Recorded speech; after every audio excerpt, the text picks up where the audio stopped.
All right, we should be live. Hey guys, Engineer Wannabe here with a jam-packed full panel. We're in prime time after all. The second episode of Saturday Night Live Chat at 9 p.m. It used to be at 6 p.m. But 9 p.m. Eastern. But yeah, hi, I'm Sanjay. Good to see everyone. Good to see all of you guys in the chat. We'll say hi to everyone there really soon. Let us know what you're wearing on your wrist. And yeah, we have a special guest tonight, Tim, from the Reflections on Faith YouTube channel. It's really good to see you, Tim. Thanks for joining us tonight. But yeah, let's go around and we'll do a wrist check first, and then we can talk about you, Tim. I really want to catch up with you, Keith, as well. Spend some time, catching up because we haven't seen each other in a while. But doing the tour of farmers markets. Yes. Yes, that sounds great. The whole Midwest, right? Yeah, oh yeah. And there's a lot in the Midwest, let me tell you. Yeah. Okay, so Tim, what's on your wrist tonight? I decided to go kind of classic tonight, so I have the Sarb 035. Oh, nice. Which I think some of you at least are Seiko fans, and this happens to be. I don't wear it a ton, but every time I do, I'm shocked at how accurate it is. It's actually pretty much dead on. So I love the little watch. It's not on the Seiko strap; it's a strap code, but it's a nice, tried and true classic. Yeah, it looks great. How long have you had that piece? Oh, that's a good question. Well, I got it before they were discontinued. Okay. So it's been at least a few years now, I suppose. Yeah. And I think you can still get them, but I think the prices have gone up quite a bit, or maybe I haven't checked in a while, but. Yeah, they seem to be creeping up there. I can't even. I used to be able to find them readily on Amazon Canada, which is not as jam-packed as Amazon US, but I can't find them on there anymore. So, Okay. Yeah, they seem to be dwindling. Yeah. Sam, what's on your wrist? I'm wearing the SBGM 221 today, so very what nice. I have on the wrist. Camera doesn't do any justice to focus, but it is what it is. Yeah, looks great. Yeah. Great choice. Still loving it? Yeah, I'm still feeling the honeymoon. Yeah, very good. How about you, Bobby? What's on your wrist? So it's actually the last one I've gone since fasting, I guess. It's the Longa One time zoner. And also kind of maybe useful in this topic that you just put up. Yeah. I was going to say, actually, I do have Longa One written here. So, we'll chat about that. Toran, good to see you as well. What's on your wrist? Thanks, Sanjay. Yeah, it's my latest purchase because I'm not fasting from buying watches. This is a Seiko. Well, if it will focus, maybe. No. It's a Sumo, but it's. I was going to say. Yeah. It is not focusing. It's your face is too magnetic. Yeah, I want to focus on you. Okay, it's a first gen Sumo. Nice. Yo, was that the one you got from Roger? Yeah, it is. Nice. Okay. Very nice. The bracelet was a little beat up, so I did put it on this leather strap. Yeah. Cool. And Keith, last but not least, what's on your I'm wrist? wearing the Oris Aquis Clean Ocean. Let's see if I can. Yeah. I currently have a love-hate relationship with this watch, but mostly love, so I wear it. I wear it a lot still. Yeah. That's great. A totally unrelated question, Sanjay. How many flip watches ago was your Oris? Which one? It's hard to count numbers. Okay. Yeah, maybe 4. Okay. I can't remember. Keith, can you say why the hate part of that, Keith?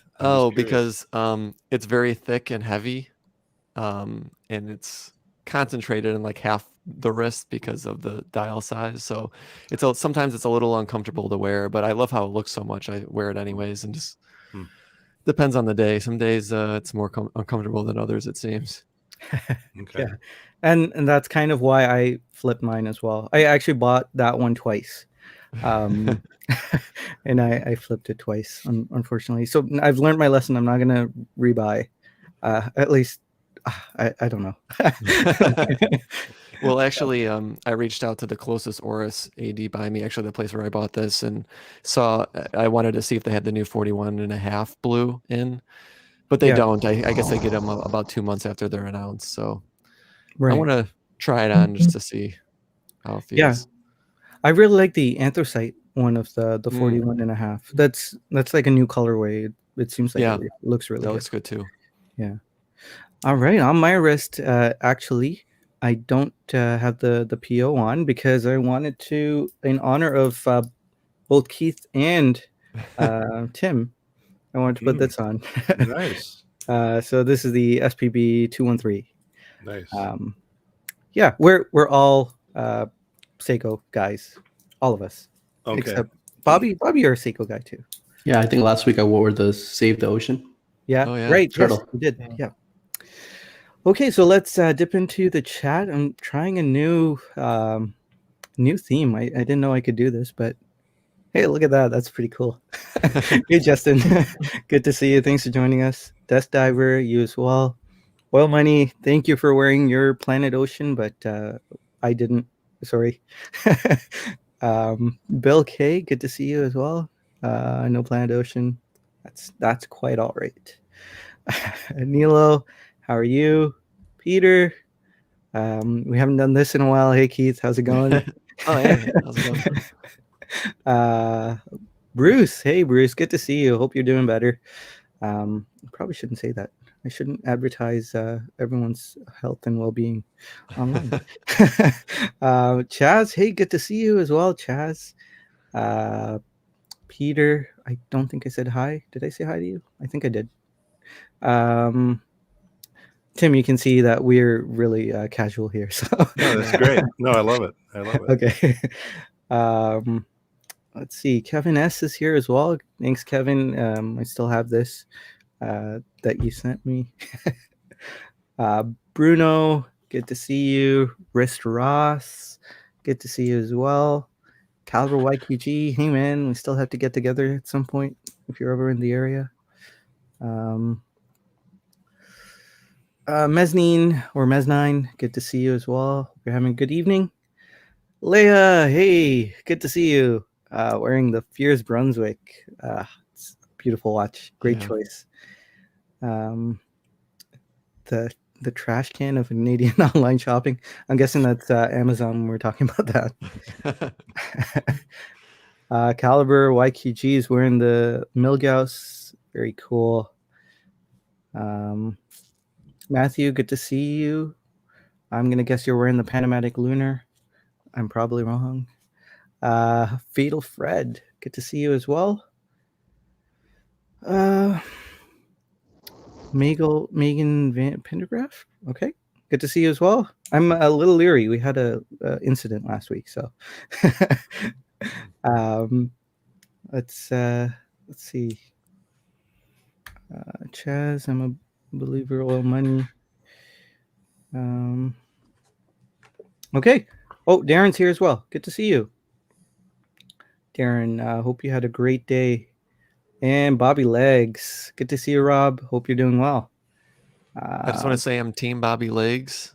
I believe in him that he could fast for the rest of the year.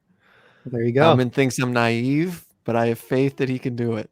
So yeah, that's great. Oh, Alman's already breaching contract, so I think it's grounds for litigation. But yeah, so let's introduce Tim. Tim is actually a pastor in Minnesota.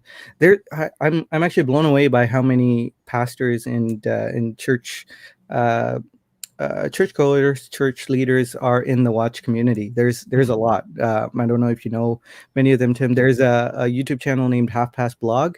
A pastor runs that channel as well. He's a very, very nice guy, Alton. But Tim, Wait, Alton is a pastor? yes, he Oh, is. I didn't know that. Okay. Yeah. So Tim actually made a video during the whole Just One More Watch debacle, where his YouTube channel was taken down really suddenly, and he tied it to a sort of lesson about community and the need for community, and how the watch community got together and rallied around Jody and got his channel reinstated, at least helped in getting his channel reinstated very quickly.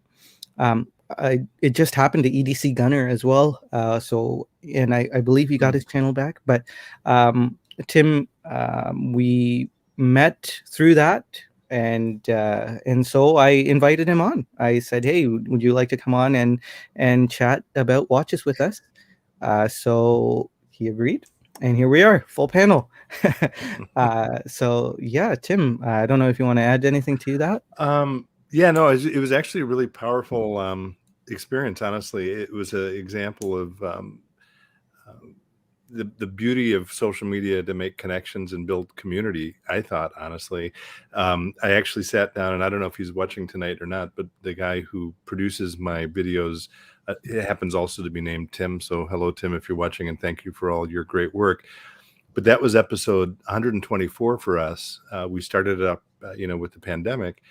And I sat down that morning when we were going to start taping, and I said to Tim, we're going to do something a little different this morning, by which I meant I'm going to talk a little about something that's kind of a personal interest of mine, which, to be honest, I kind of thought, why would anyone care about this? I'm a pastor. I'm supposed to talk about important things, not trivial things like watches. But, I've followed a ton of channels, and among them, of course, is Jody's. And when his channel got taken down, I thought, well, there's a point that could be made here. And I also wanted to try to help in a small way. And there was a really cool response. And Sanjay, you were kind enough to comment on that video. Miguel from Southern California Watch Reviews Yes. also commented, and I've been in touch with him. So it's been a real cool way to meet some neat people. And again, I appreciate the invitation to be on tonight as a result of that. It was really a powerful example of community building, I thought. And I guess that's all I need to say. But Yeah, and it was interesting how all that happened, and just goes to show how random things kind of work together, and when we get to meet more and more people, and we get to meet more friends, and I really appreciate that. I really love meeting the people I have met through this channel, really unexpected. Well, and on that front too, I mean, I've sort of obviously seen some other people talk about it, but is there any clarity around what happened to Jody or those other people? And I mean, part of the story is the uncertainty of the whole platform of YouTube, right? And how easily people their whole lives can be disrupted by having a channel terminated. Is there news on that front? Does anyone know? From what I know, at least, there's a lot of theories. There is a theory that someone is weaponizing YouTube's counterfeit claim reporting system, and YouTube is just not doing their due diligence in looking up these counterfeit claims, and is just terminating channels, taking down videos.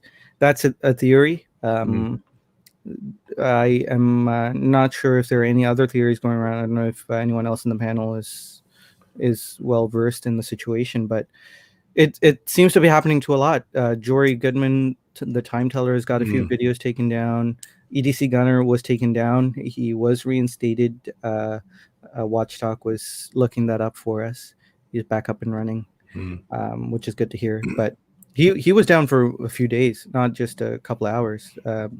Jody was down for 12 hours, I think. Yeah.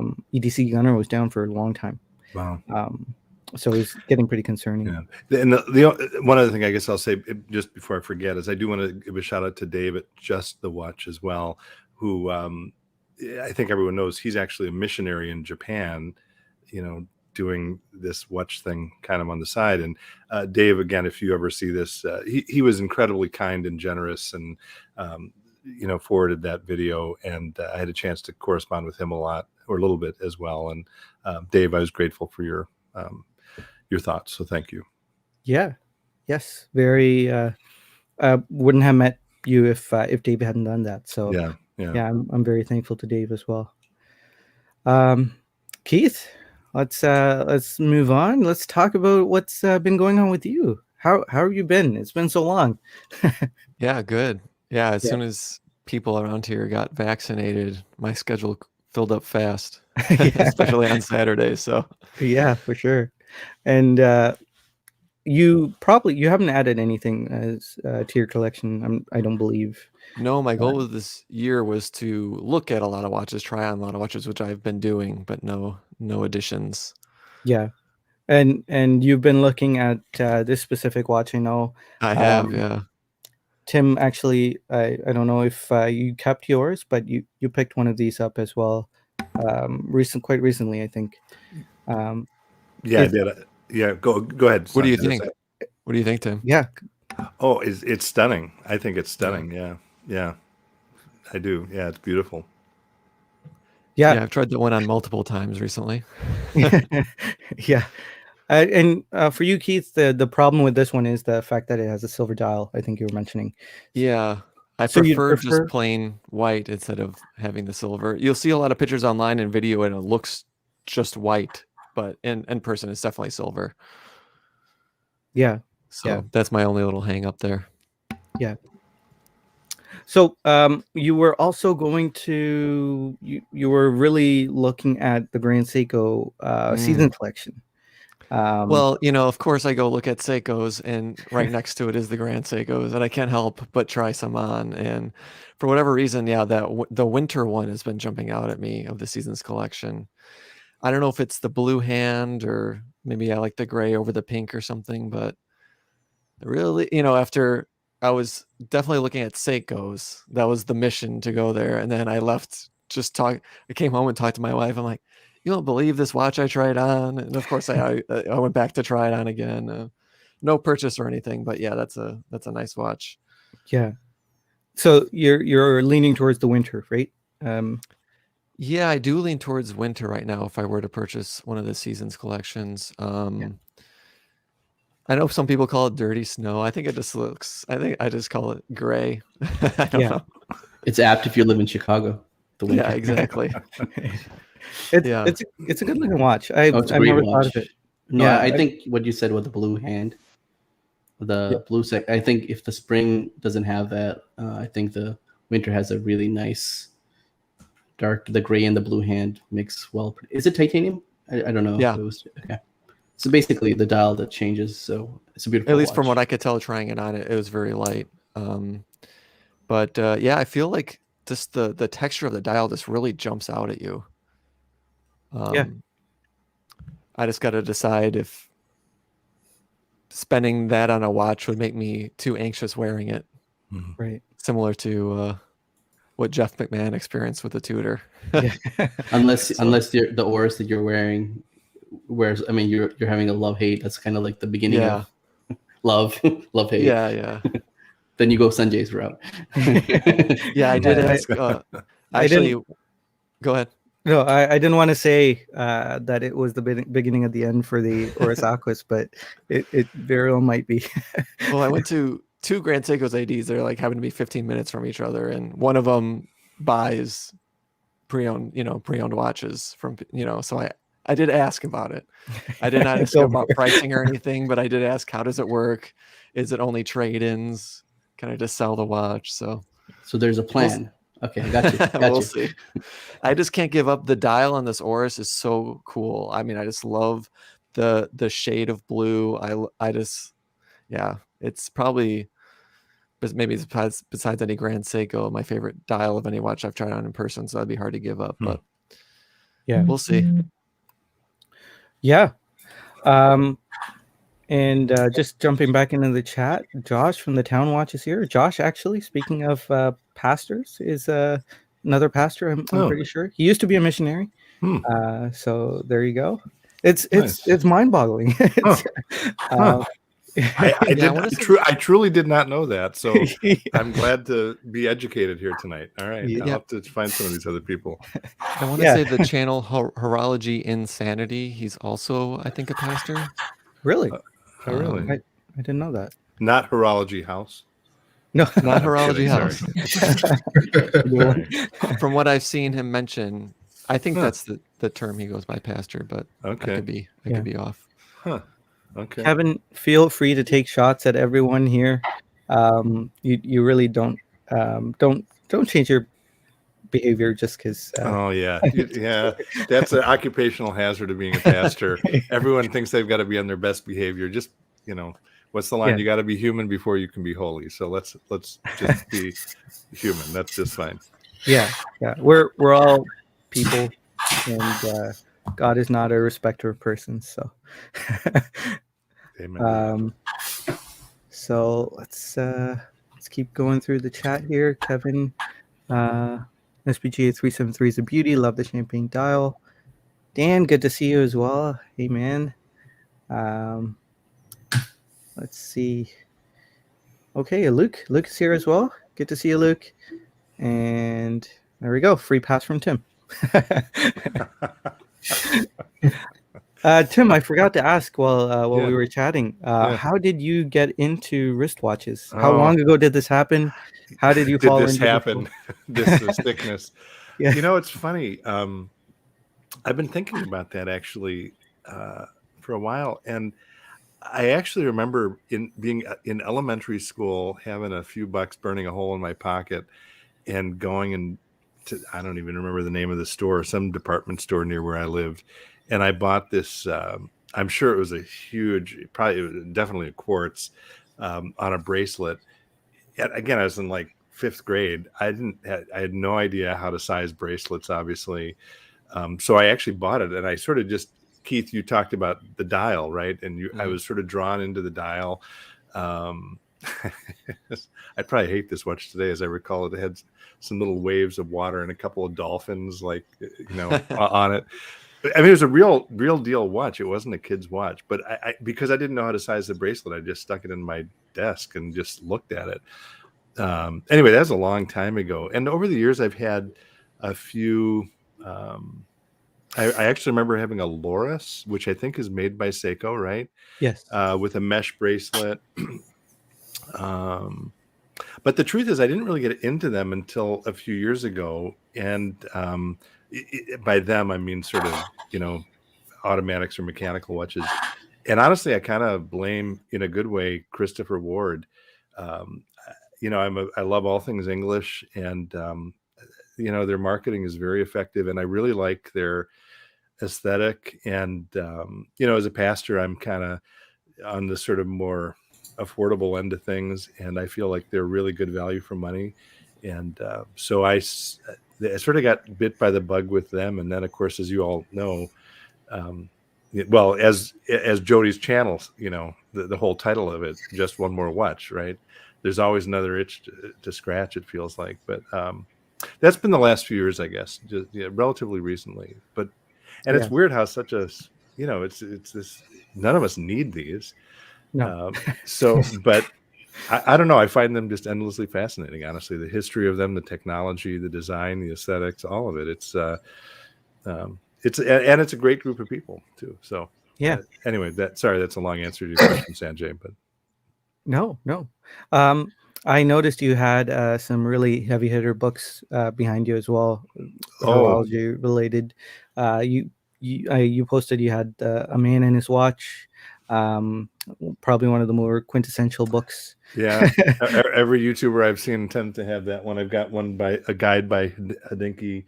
I've got a couple watches by George Daniels, and of course, as a fan of all things English, I love that story, and Roger Smith and the coaxial escapement. I mean, I just think it's a fascinating story of someone with a great idea who kind of made it happen. And then this last one is just called The Watch, Gene Stone and Stephen Pulvirant. I don't know if any of you know that one, but he's from Hodinkee, right? He's actually the senior podcast editor. Yeah. Okay. Yeah. Nice. Yeah. Yeah. Anyway, yeah.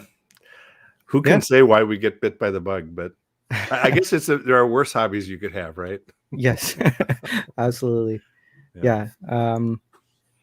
I know everyone here has heard my story, so we'll probably talk about that maybe personally, privately. Okay. And I'm not sure, but if anyone else wants to talk about how they got into watches really briefly before we move on, but yeah, let's just move on. Quickly jumping into the chat, Kevin S. asked a really interesting question. He asked, would Tim ever wear a vintage Bulova Devil Diver? Me pose a real moral dilemma. even the current one has it's a throwback to it. So I actually don't. I get the joke. I don't know that much. I know Bulova, of course. I don't know the Devil Diver. Well, it's a nickname that it's got. I don't know if Bulova went full on and bought into why it was called the Devil Diver, but it was called the Devil Diver because it had 666 feet on the dial. Okay.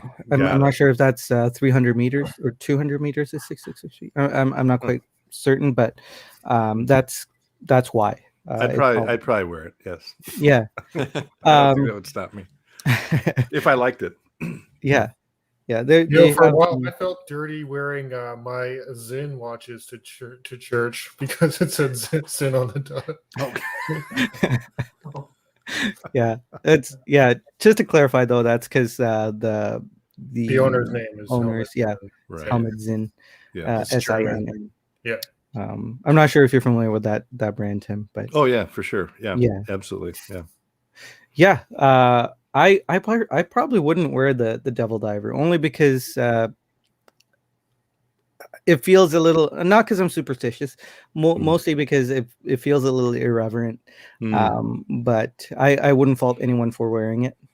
But I personally probably wouldn't. But yeah, I'm quite religious, so to speak, but at the same time not superstitious. I like to make that distinction. I'm not superstitious, but I am religious. Anyway, let's keep going. So we were gonna chat this evening about watch legibility, and specifically we were gonna kind of touch on the least legible watches that we've owned over the past few years, maybe, and in so doing, we can kind of poke some arrows or point some arrows as to why they're not legible, whether it matters to us or not. Or if it is illegible, would we go ahead and buy that watch again now if we had the opportunity to get it, say at a good deal or something? But yeah, maybe I'll kick it off and break the ice, so to speak. I've owned maybe three illegible watches. The reason I've not owned that many illegible watches is because legibility is of vital importance to me. And not just the fact that it's easier to read at the right angle. I kind of need the watch to be legible in every angle. So I don't like it if a watch has a spot or an angle where the hands disappear, which tends to be a watch that usually won't stick in my collection. So if the hands disappear, if it's not easy to read the watch when my hand is on a keyboard and I just want to glance down really quick, I tend to not enjoy that watch. So the very first watch that this really happened to me and kind of started to bug me with was the Longines Hydro Conquest. So let me share my screen here. Bear with me a moment while I do that. Okay, so this is the watch in question. Whoops. So the Longines Hydro Conquest here, if as you can tell, it does have high polished hands and a black dial. It also is a bit of a mess of a dial. If you guys can tell, there are circular indices as well as rectangular indices. The circular indices are lume filled. The hands are bent down the middle, but and there's only a very little amount of loom on the hour hand. Even though it's bent down the middle, the bend is very slight, so it doesn't always catch the light. I found, on more than one occasion, I was having issues reading the time with that watch. So that was the first watch where this kind of happened to me, and I couldn't understand. I bought it on I think my 27th birthday, so this was going to be a keeper, and it was going to stay in my collection forever and pass down to my children. But yeah, it was gone within a month, I think. I just couldn't handle the disappearing hands. It was near impossible to read in the dark. The loom was atrociously bad, and because of that, the weird snowflake hand thing going on there, it wasn't enough of a differentiator for those hands to pop and for me to be able to read the time. So that's one watch that I've owned. Maybe we can go around if you guys want to talk about it too. Let's go down to Bobby. Bobby, you're wearing a slightly illegible watch right now. Do you want to talk? Actually, I have two watches that I've owned and two I've tried. So I'm just quickly going to say the longer one is a great watch. I'm not going to say anything, but I'm looking at the case back more than I look at the dial, so that helps a lot. But I think any silver watch or gray dial watch is pretty hard to look at, and you can see even when I put it here, I got to put it in different angles. Otherwise, if I keep it here, you might not see it. It glistens, and I guess in different lights it changes, but it's a beautiful, beautiful piece. I think whenever I have silver on silver on silver, that might be the reason why the longer one has. I think there should be some contrast between the hands and the dial color. I think that makes a light. The second, I think I love the watch, and I love watching the case movement. So I think this is the other watch I've had, which is probably a lot of people probably may be mentioning, is the Daytona and the black. I don't know if you have a picture of the black Daytona, but the black ceramic, black dial Daytona is similar issue. The dial is black, the bezel is black, the hands are black, so it's black on black on black. So those are the two ones which I've owned personally that, like, if my life depended on looking at the time immediately, I would probably, those watches would not be the ones I would wear. And the two watches that I've tried on that are kind of weird, legibility wise, is the Octofinissimo black ceramic, which also is similar to the black Daytona. It has black hands, black dial, black bracelet. So it's just darkened out. It's kind of like wearing a black band, so to speak. Yeah. It's really hard to read the time. And the second one is the Resins. It is just hard to, I mean, it's a beautiful watch and everything, but just looking at the time, you have to look at one, then look at the other. And the Resins watches are really, really hard to check what time it is, which is the basic function of watch. Yeah, well, you definitely took a lot of the thunder out of my next part of this segment, but no, that's great because that's from my personal experience. I mean, two of them I've owned, and then two I've tried on. So yeah, I found I was going to mention Resins later, but Resins is, I think, really fascinating. It's a really fascinating watch. It's got like this global planetarium kind of thing going on. It's oil filled. And the subdials, they move in almost a physics defying way. They rotate around the dial, and it's impressive. The technology behind it is impressive. The oil filled, and it's a raised. This thing, it's a beautiful watch. It's just the time, reading time is not traditional. Yeah, and even the Octofinissimo was a great technological feat. Having black ceramic, even having that. I mean, I don't know. There's like more than 80 facets to the Bulgari Octofinissimo to have it polished and everything. It's great, but it's just reading the time. It's going to be hard. Yeah. And the Resins, you mentioned you have to look in multiple different locations for the time because it's a regulator, if I'm not mistaken, regulator complication in a sense. You have to look at a different section of the dial to see the minutes and a different section for the hours. So really, really interesting timepiece. We'll talk a bit about the Daytona as well. But yeah, let's keep going. Toran, have you had any illegible watches in the past that have really made it difficult for you to hold on to, or even just you've decided to keep it in spite of its illegibleness? Yeah, like you, Sanjay, I kind of value legibility a lot. So there's only been a couple of examples that came to mind. The first one is going to be a little counterintuitive to people, and that is when I had my Seiko tuna, the blue Seiko tuna. It's just because that single dome hardlex is extremely hard to read, and it was actually more for me not looking at the watch or like looking at it in low light situations. It was mostly for my Instagram. Like trying to photograph that dial is almost impossible. Like if you looked at my Instagram page, you would have to get it at different angles or like really low light situations just to be able to actually capture the essence of the dial. So the dome on it for me was just a little too extreme for my liking. Now, wearing it and actually if I was using it as a diver, like it would be perfect because the loom on it is insane and the orientation is quite easy to read. But yeah, I kind of got rid of it just because, and this is going to be weird, but it was more like because I couldn't video it or get good pics of it on my Instagram. So I did move that one on. Now, the new tunas that were released is a flat sapphire crystal. So I would definitely be interested in checking one of those out in the future. Yeah.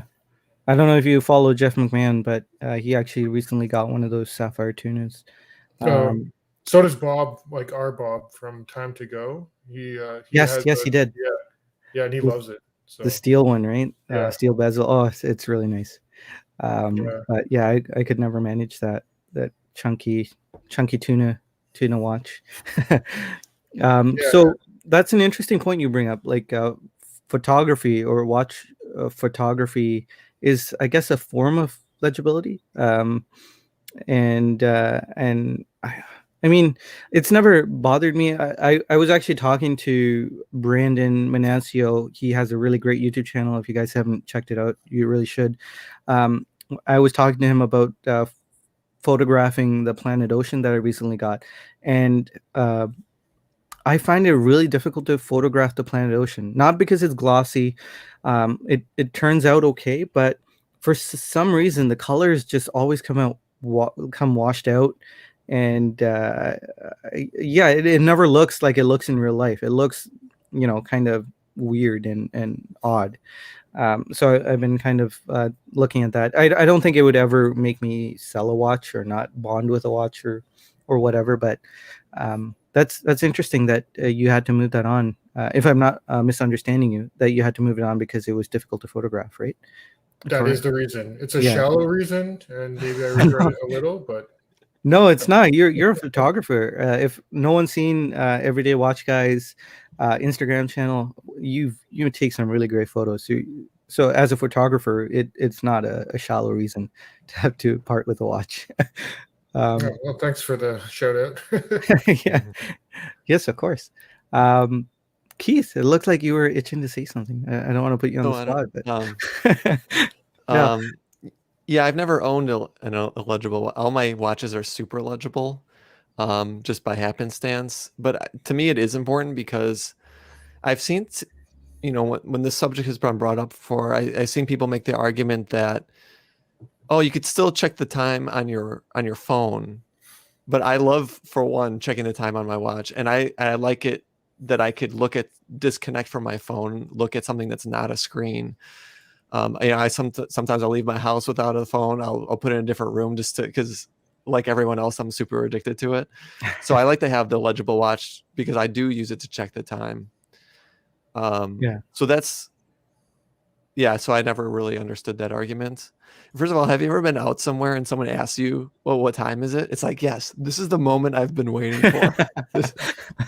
I get to check my watch. But so I don't know if a watch was hard to read, if I would definitely avoid it. I'll have to see if I get into that situation. But I love having super legible watches. So yeah. It feels Yeah, like that what the time, people asking what the time was much more prevalent in the 90s Yeah. and early 2000s Yeah. before cell phones. Yeah, I rarely get exactly. that question now. it's only happened to me once, I think, and it was before I was into this hobby, so I Oh, checked my okay. phone for them. Yeah, that's yeah, that would be cool. um, Sam, what are your thoughts on legibility? Yeah, so I've actually considered watches that, after watching reviews, they were legible watches. So one example is a watch Chaz mentioned, but he mentioned the Hamilton Murph, not the Hamilton Murph, but the Hamilton Cooper, which is a 42 mil Flieger. And if you watch any review of that watch, it's the same thing as Bobby mentioned. You've got that silvery, the indices are all in, stainless steel, high polish, and you have that black background. So in certain lights, high polish metal, it's black polish, and it just fades away with the dial. You can't read it. Another watch, exact same issue, the Seiko Shark Tooth Alpinist. I really, really like the watch. Goes through the same issue, but I would still get that watch. There's just something, I feel attached to the watch. So that's one example. That's a A great, watch I do great own. example. Sorry. No, I was gonna say that's a great example, because I really wanted to love that Shark Tooth Alpinist when it came out. I think a year and a half ago or so. I just couldn't do it because everything disappeared. Like all the teeth disappeared. So yeah, sorry to interrupt. Go on, Sam. Yeah, I mean, I guess I do have a watch which is kind of like that, and I'm double wristing it, so it's the Swatch Jelly. I mean, you can read the time, but the whole point of this is skeleton watches. You don't really get it to read the time. A lot of skeleton watches, you just can't tell the time very easily. Sorry, so yeah, that's just the Swatch Jelly. It's just a quartz skeleton, but yeah, it's just fun to look at. So yeah, skeletonized watches I've noticed are really difficult to read as well. Yeah, yours is a little better. I think your hands are different colors. yes, they're actually Yeah. colorful hands. You can eat. It's actually pretty legible. So it's a well done skeleton. I'd say. That's a good point on skeleton watches. That's another reason why it's hard to. Yeah, because I think we were talking about this on Watch Soup last Sunday, talking about the Zelos Mirage. I think that was a skeletonized watch that I found, at least on those videos that I saw from Watchfinder. It seemed to be actually somewhat legible, which is really rare. So it was something that that struck me, that that Zelos watch, a skeletonized dial, was actually kind of legible. And very easily legible, actually. So some really great mentions in the chat here about legibility, but let's go to Tim, because Tim actually sent me a couple of links. Let me reshare my screen here, talking about this watch that I am not familiar with. Well, so and that's actually the go to the other one if you could, Sanjay, first. Yes. And again, compared to things like the Daytona, this is, I don't know, do you guys know this brand, Nezumi? It's a mecha quartz. It's based in Sweden, actually. I heard about it from Jody actually a few years ago, and so I do have, it's the Void Tour in blue. And I've got it here, Sanjay, if you want me to hold it up, if that's easier. It is Yes, that that's one. And when you brought up the legibility thing, I immediately thought of, so this is the watch. And well, it's even here. It's hard to see the hands, right? I'll show you this side though. It's kind of got a cool case profile. It's got sort of twisted lugs. I think it's a really handsome, it's 40 millimeters. But of all the watches I have, this is absolutely the one. If I wear it that day, I know, okay, I better not need to see the time. And it turns out I actually use a chronometer or a chronograph periodically, believe it or not, to time my sermons. And it's not particularly good with that either. So, and I do, Bobby, you mentioned the hands. These are just plain flat hands. and so one of the reasons I actually like to be able to tell the time with my watches, but the other link, Sanjay, that you showed is one of the reasons I sort of don't mind that this one is not terribly illegible. It's a 1971. It actually has a name. I think it's the Blue Exotic Nina Rint Universal Geneve. And this is, the Nezumi is not an homage of it. I've actually been in touch with Nezumi's owner, David Campo is his name. And his point isn't to make homages, but he sort of wants to make watches that feel like they could be from the same period. So Universal Geneve, Omega, some Heuers before it was Tag Heuer. And when you look at that one, which is I think it's a pretty famous watch, the hands on that also are really flat. There's not much dimension to them. I don't think that would be a particularly legible watch either. And so I don't know, maybe it's bad reasoning, but I kind of think, well, if sort of one of the watches that was the inspiration for this one that I've got, you couldn't read it either, maybe it's not so bad that you can't read the one I have either. I don't know, that sounds really dumb, but I really love the watch. I mean, it's not a very expensive watch, but I love everything about the way it looks and the way it wears, other than it's hard to tell the time. Right. So it's never actually allowed you to avoid wearing it? I probably wear it less than I would otherwise. Yeah. I mean, everything else in my collection, I would say, again, with the rest of you, legibility is kind of a high priority. So I would probably wear it more if I could tell the time more quickly. But, when I do wear it, I enjoy it. Yeah. Yeah, that's interesting. Mm-hmm. Yeah, because I wouldn't have at first glance thought that was an illegible watch, but now that I see your specific model, just I guess in somewhat regular lighting, I can definitely tell, or I can see what you mean, because those hands are really skinny as well. They are. They're very. That's right, Sanjay. They're very skinny and very flat, and they just sort of, I don't know, they don't pop off the dial. And of course, the dial has the 3 sub-registers, so it's not a consistent color throughout. And it's hard to read. And I hope I'm not bashing the brand. I really like the brand a lot. I think they do some cool stuff. But and Rolex makes the Daytona, which is really hard to read when it's wildly popular. So right, but. It reminds me a bit of the Daytona's hands, because it has that slit down the middle, that blacked out slit, it seems like, and the El Primero. So the Zenith El Primero actually has similar hands too. And I found the Zenith El Primero was incredibly legible because of that blacked out line down the middle. And Grand Seiko's done it recently with their white birch.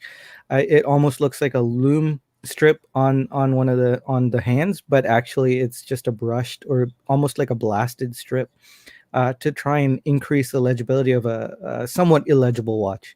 Not illegible, somewhat harder to read watch, because the white birch is very three-dimensional. The dial is really, it has a lot of cuts and facets, and because of that, and it's all silver. It's silver on silver on silver, and I find it's legible, but a bit challenging.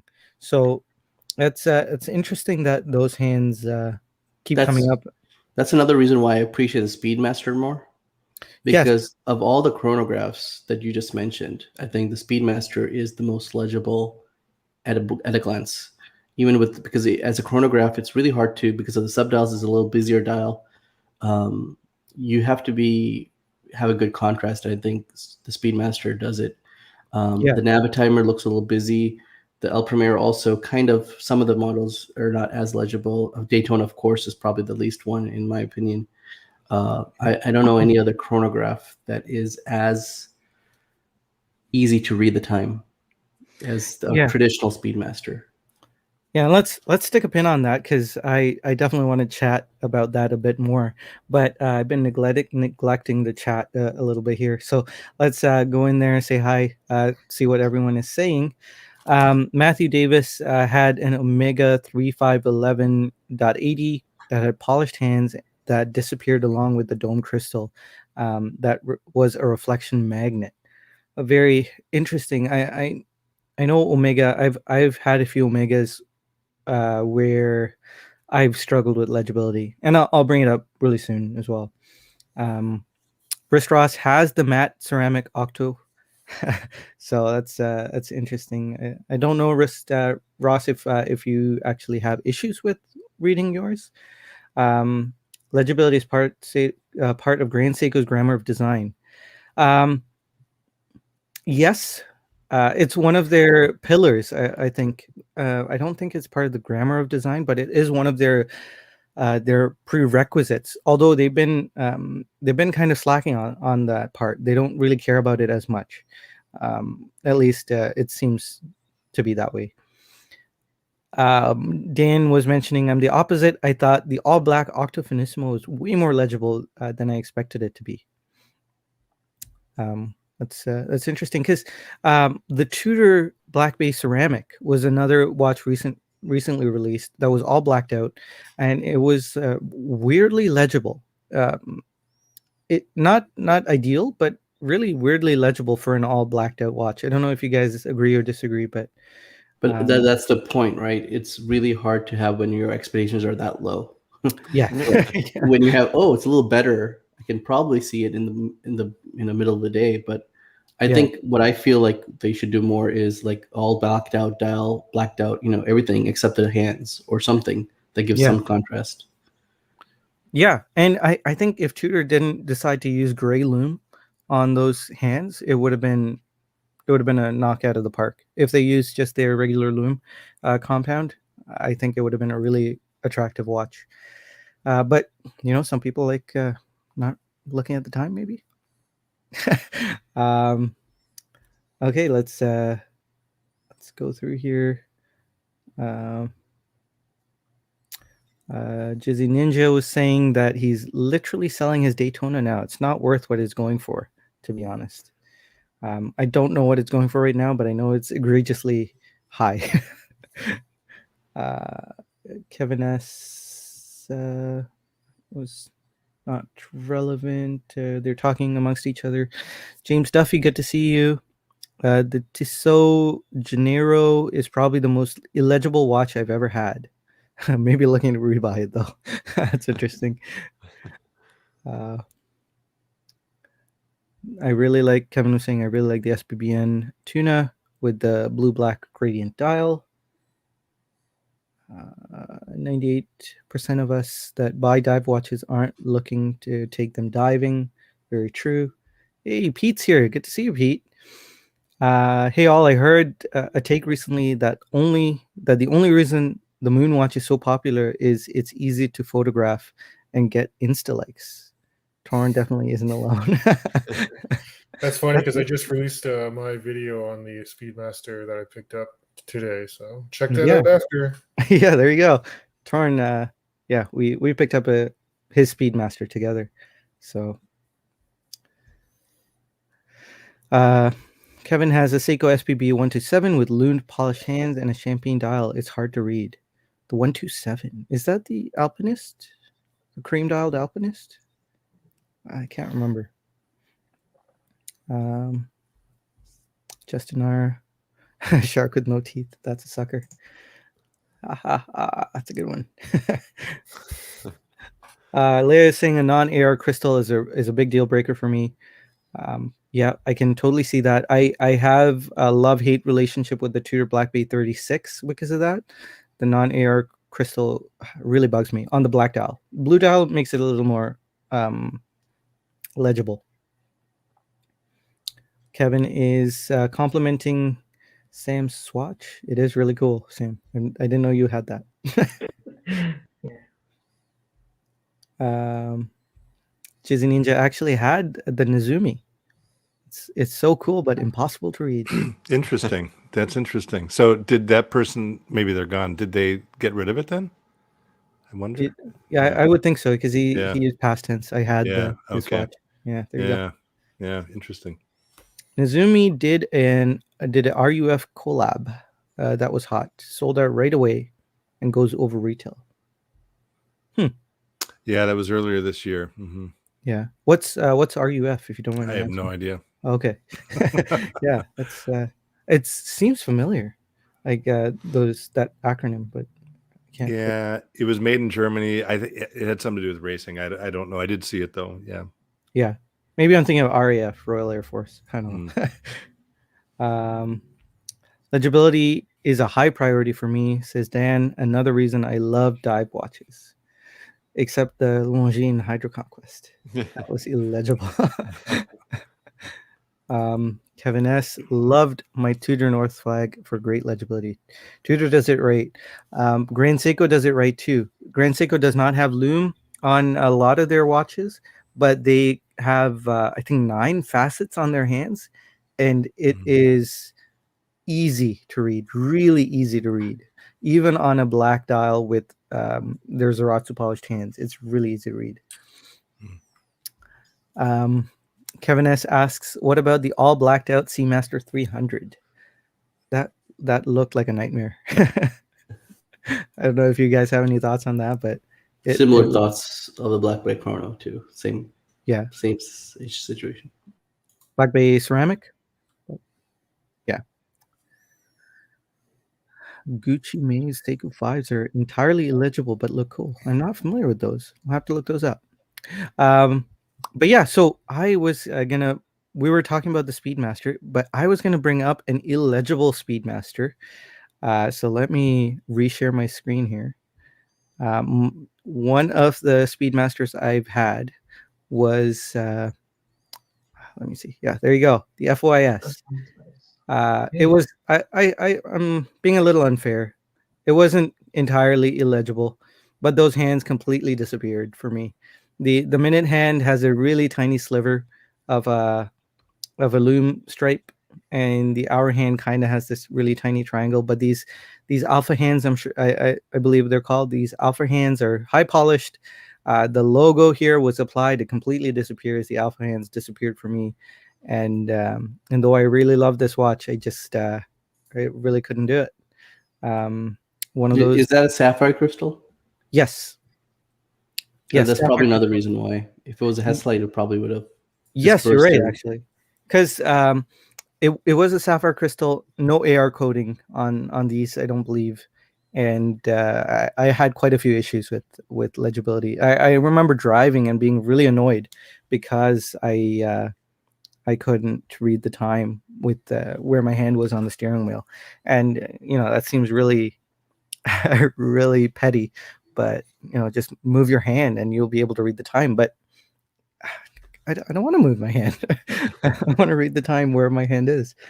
So yeah, the FYS was a Speedmaster that I had issues reading the time with. But let's actually talk about the merits of the regular Speedmaster.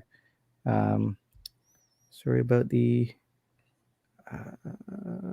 Let's see. Do I have it here? Yep. So the regular Speedmaster gets a bit of flack. I know some people think that it's not very legible because it is somewhat of a cluttered dial, but I think the Speedmaster is an incredibly legible watch. You can always tell the time at any angle, especially with the Heslite crystal. The hands are painted white, bright white, and it's a deep black dial. And I think if I had these hands on the FOIS, I probably would have been much more happy. But I think the Speedmaster is a marvel on when it comes to legibility. It's incredibly legible. You can read it in any angle. All it takes is a glance, for me at least, to be able to tell what time it is. And I think it's a fantastic watch when it comes to legibility.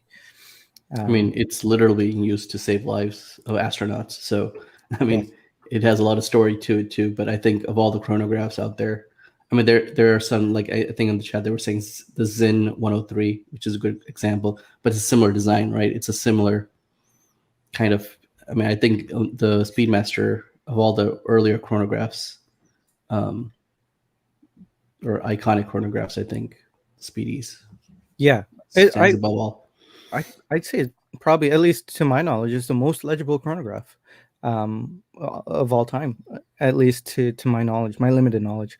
If you guys in the chat, if you know of any more legible chronographs, out there. There's a good honorable mention is I think I've owned this one too. The Top Gun chronograph, the Okay, IWC has Yeah. really good because their Flieger style design. I think they do have an honorable mention. Yeah, that's a good point. Yeah, I was going to Well- say there's a Damasco chronograph out there. That's a very Flieger design, which is pretty legible. Yeah.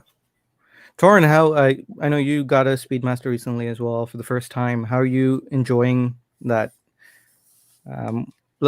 Specifically when it comes to legibility. Yeah, it's phenomenal because I have the Hesselite version, the one that was recently discontinued with the 1861 manual wind caliber. And yeah, I was remarking in my video that I just released like an hour ago, so you guys got to check that out after. But Yeah. it's I'm very impressed with the legibility, and I was actually surprised because like at first I thought my personal take were that the minute and the hour hands were like very narrow, but they are very legible. Like the contrast is so high with the white paint on Yes. the black matte dial. So Yeah, they have an it's- impressive loom even at night yeah. for a chronograph, right? Like a Yes, chronos. So, absolutely. It's one of the best watches you can buy, hands down. Yeah. So with the recent revision of the Speedmaster, it became a wearable for me. It was not wearable for me before, and I was able to more comfortably wear it now, and I couldn't be happier. I'm over the moon. So yeah, it's one of my favorite watches. But it's funny that Kevin brings this up. It's because that's how I got the Speedmaster. Tim, a little backstory was I have a reputation for not being a good driver, even though I am. But I got into Okay. I got into a bit of an accident, and for some reason, the most self-destructive thing I could do was to sell my favorite watch at the time, Oh. which was a Railmaster that I had. Oh. And I just I poured out my anger onto that watch and just got rid of it at a horrible price. I Oh. replaced it with the Speedmaster, but Oh. that story keeps coming back up here. It's Oh. yeah, Do you like the Speedy as much as the Railmaster or not? I like it better. Oh, you do like So, it better. yes, Okay. yeah, Okay. it worked out well. It could have ended really poorly, Okay. but Huh. but It's yeah, a strange place to take your anger out on, though. But yeah. we'll talk later, Sanjay. Yes, we'll talk later. Yeah, so I know we've hit the 10 o'clock mark. So we didn't get to talk about generally illegible watches. I wanted to hit on the Daytona and the Tudor. Just for your guys' reference, I was going to talk about the Lange one, which you kind of did. The all steel one, which is super rare, but even the white gold one with the black dial, it disappears. It's and there is someone we know, AB from Watch Collecting Strategy. He owns the Lange one, I believe, in white gold with the black dial, and he himself said it is impossible to read. But for some reason, he doesn't care. He just loves that watch, and he's happy to wear it, even if it's difficult to read. Lange's in a different setting because I think once you look at the case back, Yeah. you spend a lot of time on the case back, and the dial is like this one has 2 time zones, right? So Yeah. I guess this is a different type of watch that I have right now. Me and AB were having a discussion on his watch and my watch, and I did say that we can try to swap it and not to this thing, just to try it on each other's and see what this thing is, how our feelings are. I didn't like the black dial when I was wearing it either. So. Yeah. The next one I was going to bring up was the white Tudor Black Bay chronograph. So this is interesting. I don't know why Tudor did this, but they have polished indices, polished hands on a white or slightly off-white dial, and it's kind of hard to read. If I'm being honest myself, it looks like it would be hard to read. Rolex generally, when it comes to these things, when they have a white dial, they black out the indices, so they'll have the metal would be PVD coated or some kind of DLC coating on the hands and the indices, which make them extremely legible, very very legible, like the Explorer 2, probably one of the more legible watches. But Tudor did not do this, and it does look kind of hard to read. I don't know if, Is the watch you're wearing like that too? Isn't it white on white and polished around the indices? Or is that different? These I wouldn't say the Tudors are black polished. So I guess there are different grades of polishing. Let me go solo for this one. If you can see here, the indices are black polished, so they reflect black when you look at them dead on or even at an angle. Because they reflect black, if this was a black dial, this would become an illegible watch. Except the fact that the lume is very prominent in these. So it would still be easy to read, I think, or okay to read, but I don't have any issues with legibility when it comes to this watch. Oh, okay, nice. The chrono, it seems like it's a different level of polishing. It's kind of rounded. Those indices have a bevel to them, and they don't reflect black. So because of that, the Tudor chrono kind of it's not impossible to read. I would pick on Rolex too. I mean, you said about the Polar Explorer, but the white Daytona, even the older version of the white Daytona, the silver Datejust, yes, it's not very well not legible. Even the Milgauss, the white Milgauss, is okay, not the best. The Polar Explorer, of course, is I would say is the outlier instead of like a more and the OP, the white dial OP. Yes, the OP very very legible, really well done by Rolex. I was going to mention the Rolex Daytona, so the next one was going to be Rolex Daytona, specifically the black dial. I thought was a nightmare. It is. There's two things that I don't like about the Rolex Daytona. One is the legibility of the time. Yeah. Second thing is I don't like screw down pushers. Oh yeah. gosh, I totally get that. If you want to time something, you gotta. And that's what I don't like about the. I mean, even if you offered it to me, like like if I had an option to rebuy it, I would not. Yeah. The experience of having one. It's a great wearing watch, though.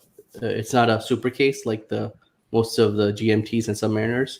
So it's a beautifully wearing watch on your wrist. But besides that, yeah, great points, Bobby. But yeah, we blew through that. I wanted to spend a bit more time on it, but hey, it gets we get a bit carried away when we're chatting here.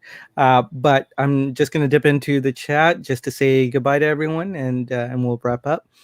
Fatal Fred was mentioning his Panda Dial Speedmaster. I'm guessing it's slightly hard to read, but he was saying how good it looks.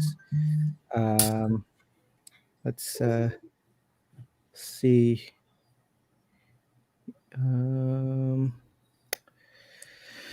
Ristros was also mentioning the engraved brown dial on the rose gold markers. Oh, I'm sorry. I think he was talking to someone else about that, but Wilson mentioning it's not an accident if you did it on purpose to buy a watch. Yeah, I didn't do it on purpose. And it wasn't my fault, but I'm not going to make that case right now. Kevin S. was saying Speedmaster for a Railmaster was a good move. Thank you, sir. If you have a longer, you want to spend more time looking at the dial trying to tell the time. That's a good point. That's true. Get a loop, right? Yeah.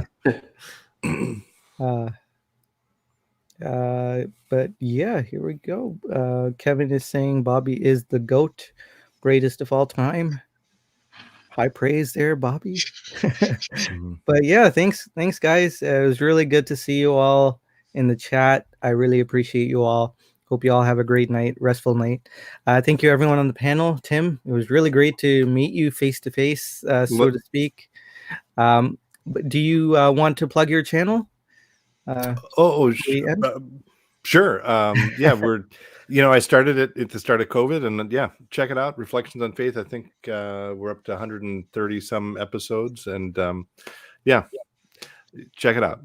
And shoot me. Actually, just as importantly, if people have questions about future topics they'd like me to cover, I'd love to hear those as well. Because I am trying to build sort of a back and forth, a sense of community, and so forth. And so, yeah, hit me up. That'd be great. And Sanjay, thank you again for the invitation. And I should say too, I really appreciate, Sanjay, the way you conclude all of your episodes with, talking about how people are worth it and time is precious. And I don't know if you say it the same every time, but I appreciate that. So thank you for the way you're sending out good vibes into the world.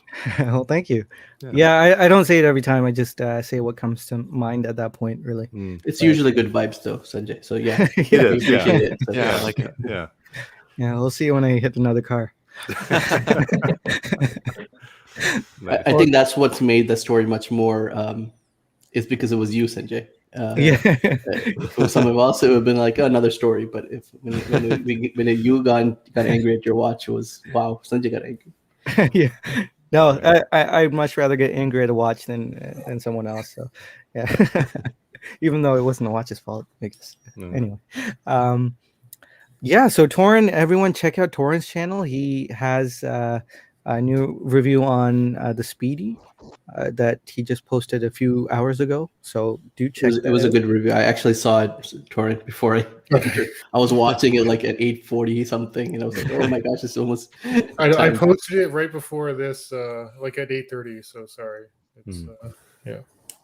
Yeah, and Keith, you can find Keith at your local farm.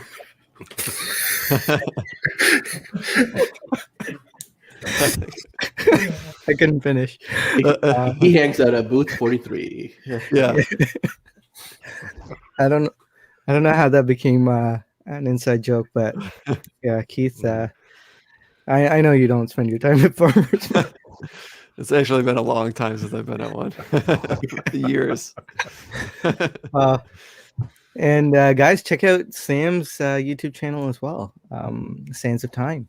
You should have links to everyone's channel in the description. If I missed anything, I will definitely update it. But Watch Medicine is Bobby's Instagram channel. So if you guys want to keep up with Bobby, check out Watch Medicine. He has a YouTube channel as well. So Cool. All right, guys. Well, Whoa. chatting. Watch Soup tomorrow, did you say? Yes. Tomorrow we at 9 p.m. Eastern, so same time, we are going to be on the Bobby Legs YouTube channel talking about videos from this past week. And Clayton is going to be on from the Watchdog podcast. Okay. So, yeah, it should be a fun night.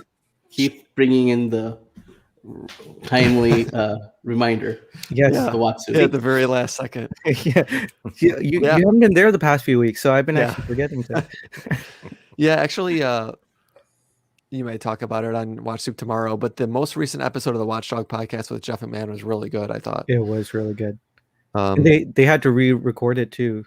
Yeah. Clayton was talking to me about it. He was really bummed out because he thought the first one was better. Oh, really? Yeah, he was bummed out that the audio kind of got messed up on that one. Is the Watchdog podcast on YouTube too, or no? It's on Apple Podcasts, Spotify, Google Podcasts. So yeah, just search for it. It should come up. All right, guys. Well, great chatting with you all. Take care, everyone. We'll see you next week. Okay. Thanks very much. Bye, guys. Bye-bye.